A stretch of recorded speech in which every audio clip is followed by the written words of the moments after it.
Out of the city's into noise, a peaceful mind rests in a quiet and serene environment. Caring with great customer service, delicious, and a diet that never leaves you in doubt. Come again. Pinnacle Hotel, located on the northern bypass of Mara City, wishes you a safe journey and welcomes you to a quiet and relaxing environment. Believe me, it's not a lie. These feelings are real. Our love went supernatural, it went far. They're still basically doing better than many other economies. If you look at a standard of living, Uganda's standard of living has actually improved, 18% year on year from 2019, from 770 to about 912 GDP per capita. This according to a new report from the Absa Africa Financial Markets Index. But even as that happens, the country still has many gaps to fill to achieve its aspirations of lifting many out of poverty and achieving middle-income status. To economists, the answer lies in the shift away from the agrarian economy to industrialization. Currently, manufacturing is contributing about 15% of our GDP.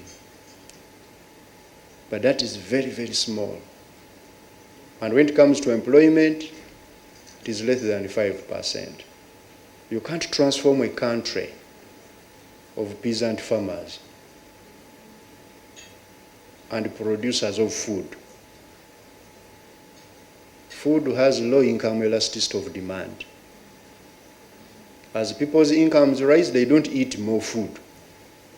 So to take advantage of the global economy, as Uganda, we must industrialize. Relatively good effort is also expected to go into supporting SMEs, partly because of the failure of most transition from merchandising and middlemen operations into value addition and manufacturing. To build an alternative market for SMEs, particularly SMEs, to act as an incubator for these companies, we are going to focus more on reducing informality by incentivizing formalization. But it's also important, according to pundits, for the country to deepen the growth of its financial markets, to bolster capital mobilization and foreign direct investments that are key in driving manufacturing and value addition.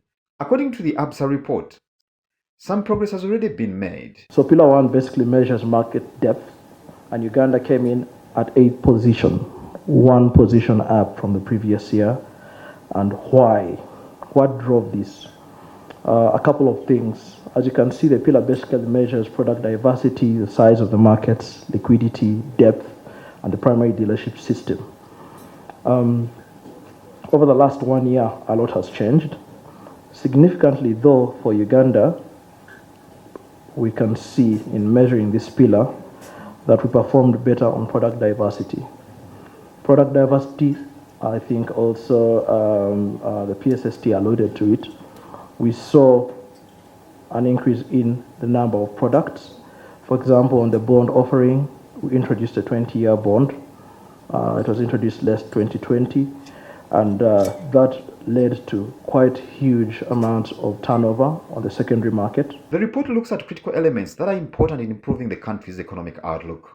Annually, and facilitates meaningful debate about the maturity and accessibility of Africa's financial markets, and it records the openness to bring foreign investment to countries across the continent.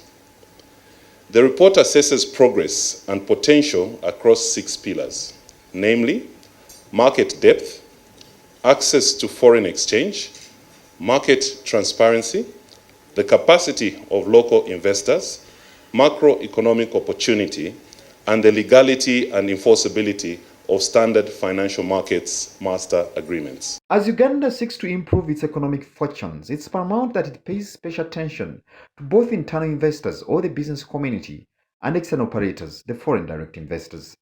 Improving the state of the financial market is one of the major ingredients in this endeavor.